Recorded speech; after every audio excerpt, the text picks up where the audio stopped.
Hello everyone. Hope you all are good. But this is not the case with Sri Lanka. So it's reeling under the crisis for past 4 months and its economy is shattered, government is unstable, people's lives and livelihood are devastated. Reasons are many, ranging from unresolved debt to bad policy implementation. So today in this video I am going to discuss the semi-presidential system of Sri Lanka. So let us discuss what all are the different type of executive and let's see the details of each system and then we will discuss the semi-presidential system of Sri Lanka being a case study. So let's start. Start करने से पहले दो terms हैं उनको मैं discuss करना यहाँ पर चाहूँगी. वो दो टर्म्स ये हैं, एक होता है हेड ऑफ द गवर्नमेंट और एक होता है head of the states. Okay, so head of the government क्या होता है हम लोग एक एग्जांपल से समझेंगे.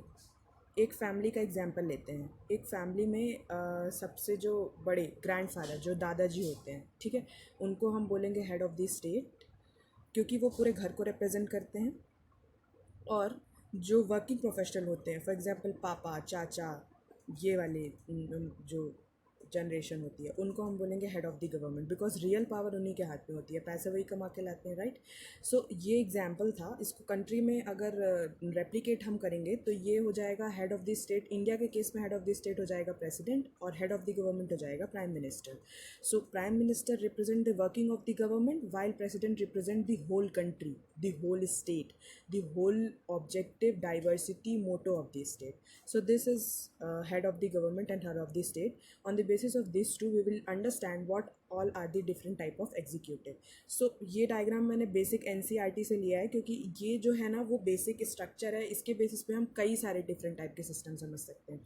सो बेसिक सिस्टम को डिवाइड 3 ही टाइप में किया गया है, लेकिन अलग अलग कंट्री अलग अलग फॉर्म में अपनी गवर्नमेंट रखती हैं.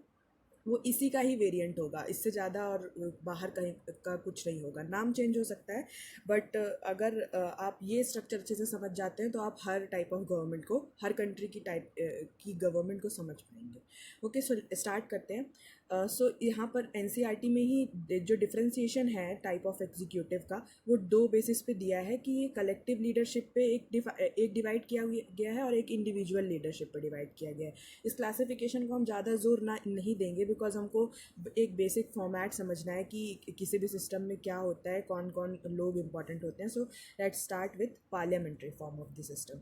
तो पार्लियामेंट्री गवर्नमेंट में जो हेड ऑफ द गवर्नमेंट होता है, अभी मैंने जो बताया हेड ऑफ द गवर्नमेंट, वो प्राइम मिनिस्टर होता है और रियल पावर्स इसी के हाथ में होती हैं.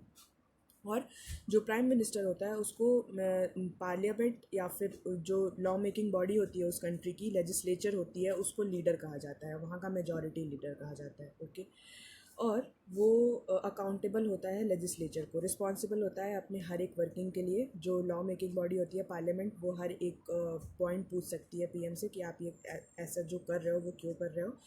और उनका जो हेड ऑफ, अब ये हो गई हेड ऑफ द गवर्नमेंट की बात. वहाँ का जो हेड ऑफ स्टेट होता है वो दो तरीके से हो सकता है. तो हेड ऑफ द स्टेट में हम देखेंगे दो यहाँ पर टाइप्स. एक हो सकता है कोई मोनार्क मतलब किंग.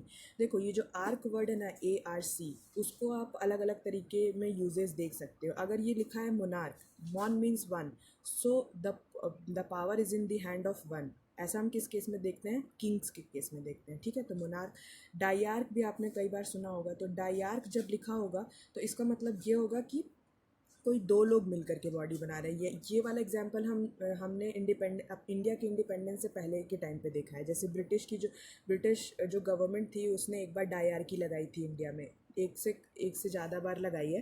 पर ये जो डायआर्की का जो डायरेक्ट इम्प्लीमेंटेशन हमने देखा था बैटल ऑफ प्लासी के टाइम पे. सो this is the term dyarchy. वैसे ही अगर हम ओलिगार्की की बात करें तो उसमें भी आर्क वर्ड यूज़ हुआ है, राइट. तो ये एक वर्ड होता है ओलिगार्क. ओलिगार्क में क्या होता है कि कुछ सेट ऑफ पीपल, जैसे कि जो कुछ एक्सपर्ट होंगे फील्ड में या फिर जो लोग फाइनेंशियली बहुत रिच होंगे, बिजनेसमैन का ग्रुप हो सकता है, कुछ एक्सपर्ट का ग्रुप हो सकता है, बहुत ही सीमित लोगों का ग्रुप गवर्नमेंट चलाता है, कंट्री को चलाता है, तो उस टाइप के सिस्टम को हम ओलिगार्क बोलते हैं। तो ये तो मैंने बताया कि ये आर्क टर्म जो है उसको कैसे समझा जाए। अब हम वापस आते हैं अपने पार्लियामेंट्री फॉर्म ऑफ सिस्टम पे, जहाँ पे लिखा हुआ था कि उसका हेड ऑफ द स्टेट या तो मोनार्क हो सकता है या तो प्रेसिडेंट। सो फर्स्ट हम समझते हैं ये मोनार्क वाला सिस्टम। मोनार्क वाले सिस्टम में क्या होता है, किंग किंग होते हैं या क्वीन होते हैं जो हेड ऑफ़ द स्टेट होते हैं। उनका काम ये होता है कि ओवरऑल इस वर्किंग देखना कंट्री में सब कॉन्स्टिट्यूशन के हिसाब से चल रहा है या नहीं, या फिर कॉन्स्टिट्यूशन नहीं है तो लॉ के हिसाब से चल रहा है या नहीं, मतलब कोई भी चीज़ रॉन्ग नहीं होनी चाहिए, राइट होनी चाहिए। तो वो ये देखने का काम करते हैं। ऐसा सिस्टम हम किन कंट्रीज़ में देख सकते हैं, यूके में देख सकते हैं, ब्रिटेन में, और कनाडा में देख सकते हैं। और भी कंट्रीज़ हैं जहाँ पर हम ये ऐसा सिस्टम देख सकते हैं जहाँ पे किंग या क्वीन होते हैं head of the state, okay. और इसको हम कॉन्स्टिट्यूशनल मोनार्की भी बोलते हैं। ये केवल एक सेरेमोनियल एग्जीक्यूटिव होता है, हिंदी में बोला जाए तो मिट्टी के महादेव ही होते हैं। रियल पावर्स तो हम जानते हैं हेड ऑफ़ द गवर्नमेंट होता है। ये किसकी बात कर रहे हैं हम, किस केस की बात कर रहे हैं, पार्लियामेंट्री सिस्टम की बात कर रहे हैं, पार्लियामेंट्री एग्जीक्यूटिव की, ओके। और हेड ऑफ़ द स्टेट का सेकंड केस क्या हो सकता है कि वो प्रेसिडेंट हो सकते हैं। तो ये वाला केस तो हम अपने इंडिया में ही देख रहे हैं कि इंडिया में क्या है, प्रेसिडेंट है जो कि सेरेमोनियल एग्जीक्यूटिव है। और ऐसा केस जर्मनी में भी है। जर्मनी में जो रियल पावर होती है वो चांसलर के पास होती है। सो ऐसे सिस्टम को हम पार्लियामेंट्री रिपब्लिक बोलते हैं, ओके। इसमें भी प्रेसिडेंट सेरेमोनियल एग्जीक्यूटिव होता है। सो ये था अबाउट पार्लियामेंट्री एग्जीक्यूटिव। अब कलेक्टिव लीडरशिप के under he second form of the executive होता है सेमी प्रेसिडेंशियल सिस्टम, जो कि अभी इस वीडियो में मैंने बहुत डिटेल में डिस्कस करने के लिए ही ये बनाया है। सो सेमी प्रेसिडेंशियल फॉर्म भी इसी कलेक्टिव लीडरशिप के अंदर ही आता है। इसमें भी दो जो डिवीजन है हेड ऑफ़ द गवर्नमेंट और हेड ऑफ़ द स्टेट का, वैसा होता है। हेड ऑफ़ द स्टेट इसमें प्रेसिडेंट रहेंगे और head of the government prime minister रहते हैं। लेकिन इसमें होता क्या है कि प्रेसिडेंट पूरी तरीके से सेरेमोनियल एग्जीक्यूटिव नहीं होता है, मतलब पूरी तरीके से वो मिट्टी का महादेव नहीं होगा। उसके उसके पास कुछ सिग्निफिकेंट पावर्स होती हैं। वो प्राइम मिनिस्टर को रिमूव कर सकते हैं, अपॉइंट कर सकते हैं, और भी जैसे आर्मी, एक्सटर्नल अफेयर्स, कम्युनिकेशन, इन ये जो इम्पॉर्टेंट पोर्टफोलियोज़ हैं उसको वो उसकी देखरेख के लिए प्राइम मिनिस्टर के साथ पावर शेयर कर सकते हैं। मतलब प्राइम मिनिस्टर तो कर ही सकता है क्योंकि उसके हाथ में रियल पावर रहेगी being a head of government, लेकिन यहाँ पर हेड ऑफ़ द स्टेट भी उसको रोक टोक लगा सकता है, उससे पूछताछ कर सकता है कि what are you doing, why are you doing so, whether you are doing it right और नॉट। सो ओके, सो ये इसका नाम ये सेमी। यहाँ पर प्रेसिडेंट का भी रोल थोड़ा सा हमको देखने मिल रहा है चीज़ों में, मतलब वो पूरी तरीके से एक सेरेमोनियल एग्जीक्यूटिव नहीं है। यहाँ पर जो प्राइम मिनिस्टर और उसकी काउंसिल होती है वो रिस्पॉन्सिबल होती है लेजिस्लेचर पे, तो ये तो पार्लियामेंट्री सिस्टम जैसा ही है। तो ये जो सिस्टम है सेमी प्रेसिडेंशियल सिस्टम, वो एक्चुअली में हाइब्रिड है प्रेसिडेंशियल और पार्लियामेंट्री सिस्टम का। सो हमने प्रेसिडेंशियल यहाँ पर देखा प्रेसिडेंशियल, और यहाँ पर हम अभी देखेंगे यहाँ पर हमने देखा यहाँ पर देखा हमने पार्लियामेंट्री, और अभी हम देखेंगे प्रेसिडेंशियल। तो इन दोनों सिस्टम का ना ये हाइब्रिड होता है। कौन सा, सेमी प्रेसिडेंशियल सिस्टम, ठीक है। तो पार्लियामेंट्री सिस्टम का एक फ़ीचर इसमें और एडेड है कि पीएम और उसकी काउंसिल रिस्पॉन्सिबल होंगी लेजिस्लेचर को। तो यहाँ पर भी पीएम रिस्पॉन्सिबल था, उसको अकाउंटेबल भी हम लोग कह रहे हैं कि जो काउंसिल ऑफ मिनिस्टर है उनके जो वर्क होंगे उनको लेजिस्लेचर क्वेश्चन कर सकता है, ठीक है। तो ये हो गया हमारा बेसिक जो फॉर्मेट सेमी प्रेसिडेंशियल सिस्टम का। अब आते हैं प्रेसिडेंशियल सिस्टम की तरफ। हाँ, एक चीज़ रह गई, सेमी प्रेसिडेंशियल सिस्टम के एग्जाम्पल्स क्या क्या हैं, ओके। सो ये देख लेते हैं सेमी प्रेसिडेंशियल सिस्टम। अभी तो सबसे फर्स्ट एग्जांपल तो यही होगा कि श्रीलंका में है। और सेमी प्रेसिडेंशियल सिस्टम का एग्जांपल फ्रांस है। So example would be Sri Lanka, France etcetera. और भी कंट्रीज़ हैं, अभी हम दो ही एग्जांपल लेते हैं। अब नेक्स्ट सिस्टम है वो प्रेसिडेंशियल। सो प्रेसिडेंशियल सिस्टम हमको यूएसए में मेजरली हम देखते हैं और वो काफ़ी फेमस है उस चीज़ के लिए। तो यहाँ पर जो हेड ऑफ़ द गवर्नमेंट है और हेड ऑफ़ द स्टेट है, दोनों ही प्रेसिडेंट होते हैं। हेड ऑफ़ द स्टेट भी प्रेसिडेंट होता है और हेड ऑफ़ द गवर्नमेंट भी प्रेसिडेंट होता है। प्रेसिडेंट के पास होल सोल पावर होती है, यहाँ पर कोई ऐसी पीएम जैसी पोस्ट नहीं होती है। सो प्रेसिडेंट ही करता धरता होता है, वही पूरा एग्जीक्यूटिव संभालता है, वही उसको जो बिल्स लाने हैं वो लेजिस्लेचर में ला सकता है, उसको जो पॉलिसी बनानी है वो बना सकता है। वो उसकी एक स्टेबिलिटी होती है, एक टर्म होती है, उस टर्म के पहले वो निकाला नहीं जा सकता। एक्सेप्शन है कि उसके लिए कोई प्रोसेस लाइक वो जो एक प्रोसेस होती है ऑफिशियल इम्पीचमेंट की, उसको एक्सेप्ट करके अगर मैं बोलूँ तो एक स्टेबल टेन्योर होता है प्रेसिडेंशियल सिस्टम में, ओके। सो ये एक इसका एडवांटेज भी है कि काफ़ी स्टेबिलिटी होती है गवर्नमेंट में। सो ये एक वेरिएशन हुआ एग्जीक्यूटिव का। यहाँ पर जो प्रेसिडेंट हैं वो डायरेक्टली इलेक्टेड होते हैं पीपल से। जो मैंने अपना प्रेसिडेंट के इलेक्शन का, इंडिया के प्रेसिडेंट के इलेक्शन का वीडियो बनाया था, उसमें समझाया था कि प्रेसिडेंट ऑफ इंडिया जो है वो इनडायरेक्टली इलेक्टेड है, बिकॉज वो रिप्रेजेंट तो कर रहे हैं लेकिन उनके पास रियल पावर्स नहीं है। तो कॉन्स्टिट्यूशनल मेकर्स ने उनका जो इलेक्शन था वो इनडायरेक्ट रखना ही ज़्यादा बेहतर समझा था। लेकिन जो जब प्रेसिडेंशियल सिस्टम की बात आती है तो उसका जो मेन वर्किंग एंटिटी है वही प्रेसिडेंट है, तो ऑब्वियसली उसका जो इलेक्शन है वो डायरेक्टली होता है और लोग उसको डायरेक्टली इलेक्ट करते हैं। मेरा एक वीडियो यूएस के इलेक्शन सिस्टम पे भी है जहाँ पर यूएस का प्रेसिडेंट का इलेक्शन कैसे होता है वो मैंने बताया है। सो यहाँ पर हम एक और पॉइंट ये देखेंगे जो कि पार्लियामेंट्री सिस्टम से डिफरेंट है, कि वो लेजिस्लेचर पे अकाउंटेबल नहीं होते हैं। मतलब वो उनको लेजिस्लेचर को आंसर नहीं करना होता है कि वो जो कर रहे हैं वो क्यों कर रहे हैं, जो अपनी पॉलिसीज़ ला रहे हैं वो क्यों ला रहे हैं। So he is not accountable to the legislature. Okay, so example हमने देखा यूएसए, ब्राज़ील भी है एग्जाम्पल प्रेसिडेंशियल सिस्टम का, ब्राज़ील भी है। ओके, सो ये देखा हमने एक basic structure format different type of executive का। अब हम बात करते हैं semi presidential executive system in Sri Lanka की। सो ये सिस्टम 1978 में इंट्रोड्यूस किया गया था bye amending the constitution of Sri Lanka. तो वहाँ से इस सिस्टम की शुरुआत हुई थी श्रीलंका में। Then under this system executive presidency people directly elect the president. यहाँ पर भी जो प्रेसिडेंट का इलेक्शन है वो डायरेक्ट है, इनडायरेक्ट ना होकर के। पार्लियामेंट्री सिस्टम से डिफरेंट है ये चीज़। Okay, it may happen that both the president and prime minister belong to the same political party और two different political party. So same और डिफरेंट दोनों हो सकती है। जनरली क्या होता है, जनरली ये केस होता है कि जिस पार्टी का प्रेसिडेंट होता है उसी पार्टी का प्राइम मिनिस्टर होता है। तो ये केस हम देख पाते हैं ज़्यादातर। ओके, आगे क्या है, यहाँ पर प्रेसिडेंट के पास काफ़ी ज़्यादा पावर होती है कॉन्स्टिट्यूशन के द्वारा दी गई। ये वैसा वाला नहीं होता है कि जिसमें कैबिनेट के एडवाइस पे प्रेसिडेंट चल रहे हैं, जो कैबिनेट बोल रही है वही करना पड़ रहा है, जो प्राइम मिनिस्टर बोल रहा है वही करना पड़ रहा है, ऐसा नहीं है। वहाँ पर प्रेसिडेंट के खुद के पास भी पावर होती है और वो भी कॉन्स्टिट्यूशन के द्वारा दी गई। सो काफ़ी एक इम्पॉर्टेंट रोल हो जाता है फिर प्रेसिडेंट का वहाँ पर। The president chooses the prime minister from the party that has a majority in parliament. So India के केस में भी ऐसा होता है कि जब वोटिंग हो जाती है तो फिर जिसकी मेजॉरिटी होती है पार्लियामेंट में उसका ही प्राइम मिनिस्टर चूज़ किया जाता है। तो यहाँ पर भी वैसा सा केस है। दो ministers must be the member of parliament. ये पार्लियामेंट्री सिस्टम जैसा ही फीचर है यहाँ पर। जो डिफरेंट था वो ऊपर था, अभी जो हम लोग डिस्कस कर रहे हैं वो सेम जैसा है।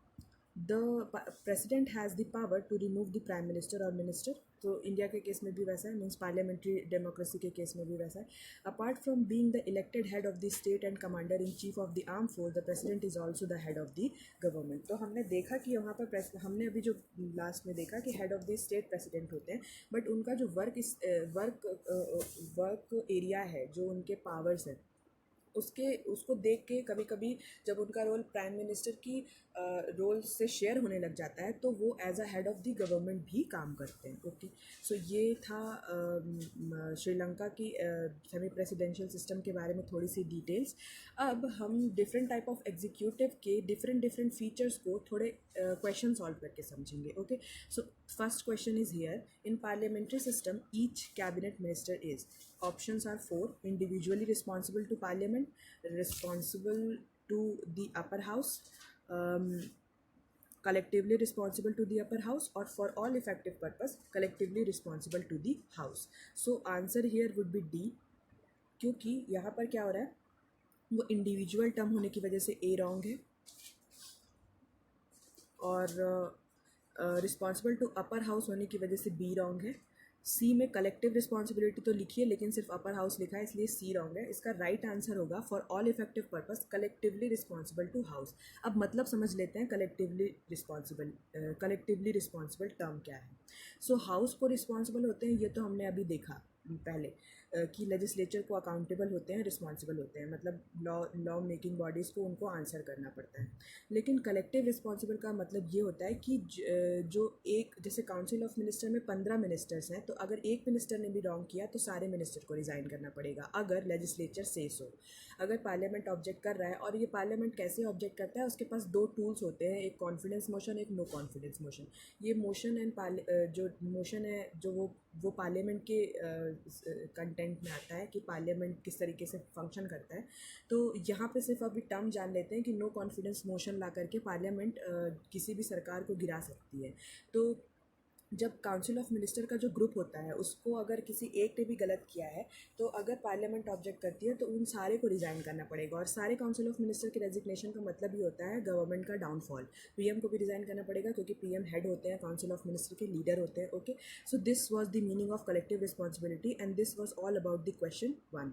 Now coming to the next question, in a parliamentary system the ministers of the cabinet, option 1 is are not the members of the legislature, are the members of the legislature, do not take interest in legislative business, are not required to make policy statement in the legislature. तो सी और D तो पढ़ते ही wrong लग रहा है क्योंकि just opposite लिखा हुआ है जो वो करते हैं। Minister of the cabinet obviously legislative business में इंटरेस्ट लेते हैं और पॉलिसी स्टेटमेंट्स भी देते हैं। अब रही बात ए और बी के बीच में, तो ए में लिखा हुआ है कि not are the members of legislature. हमने देखा अभी पार्लियामेंट्री सिस्टम में जो मिनिस्टर्स होते हैं कैबिनेट के, इवन प्राइम मिनिस्टर भी जो होता है वो लेजिस्लेचर का मेंबर होना ज़रूरी है। So right option would be B कि वो मेंबर्स होते हैं लेजिस्लेचर के। सो ये क्वेश्चंस के थ्रू हम उनके फीचर्स को रिवाइज भी कर रहे हैं और जो थोड़ी बहुत क्लैरिटी है वो भी देख रहे हैं, जो डाउट्स होंगे वो क्लियर हो जाएंगे यहाँ पर। ओके, अब नेक्स्ट है presidential system of the government is first option is representative responsible representative, neither responsible representative, none of the above. So यहाँ पर एक टर्म लिखी गई है representative responsible. It's right answer is A.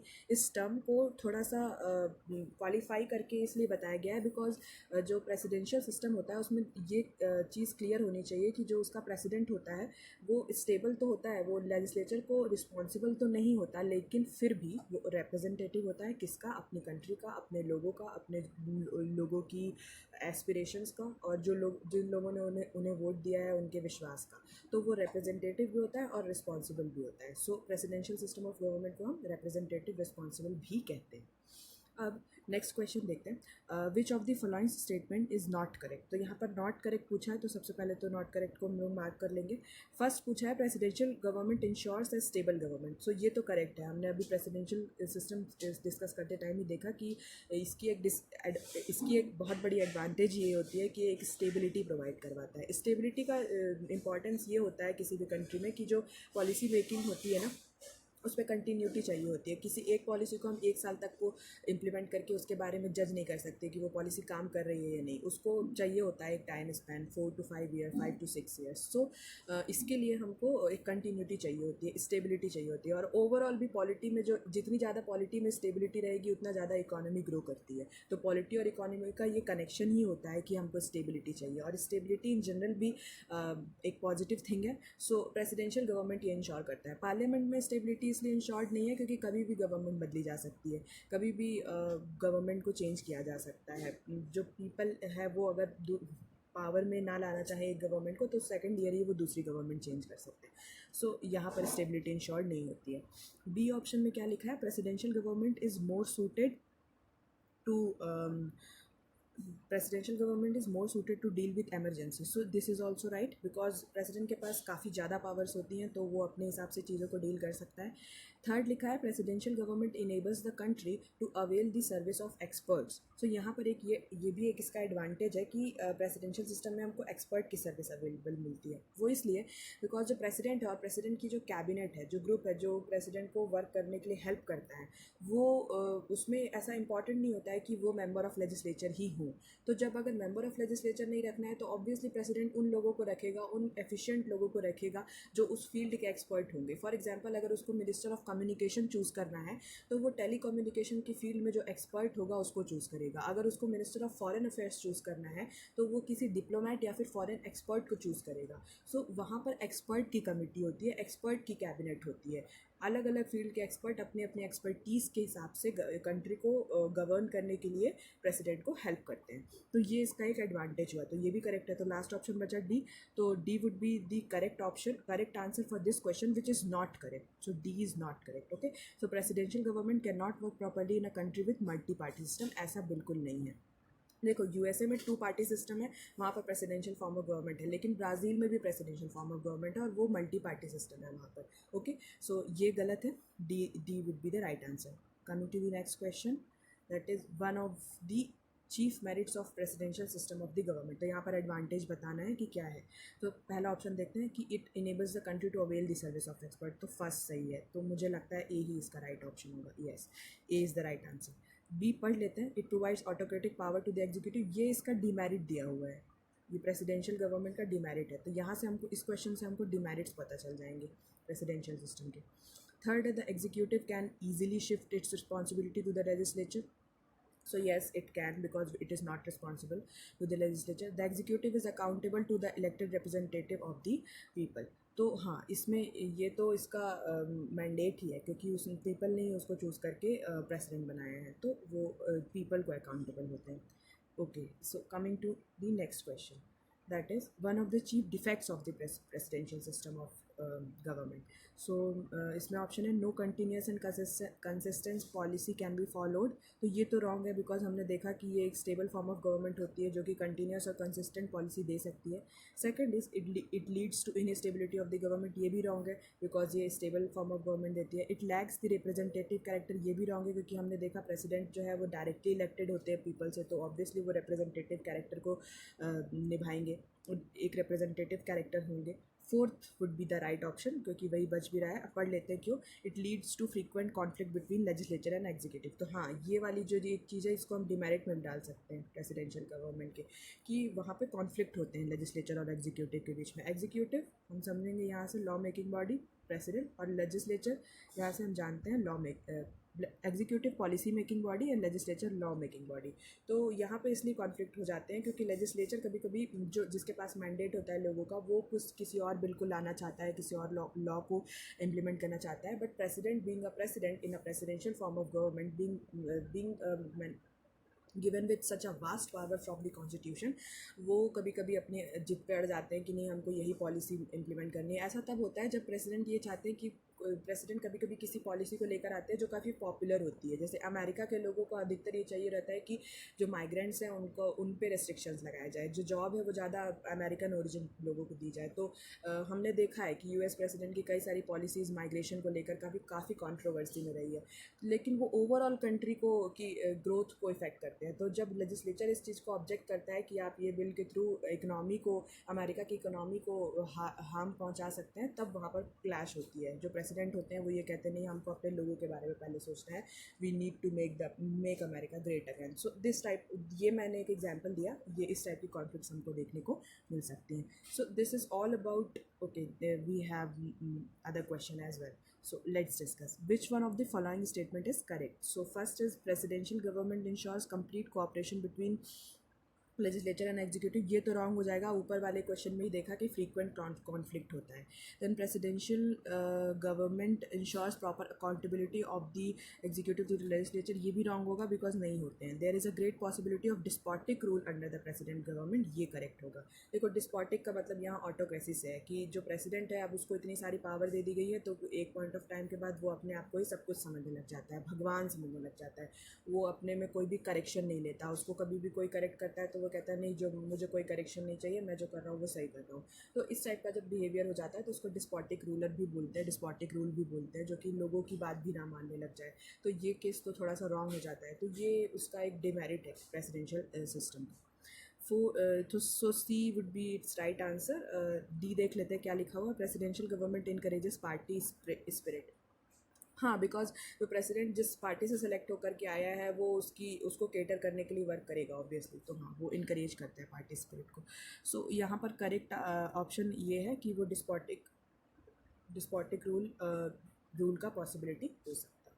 So that was all about the session. Thank you.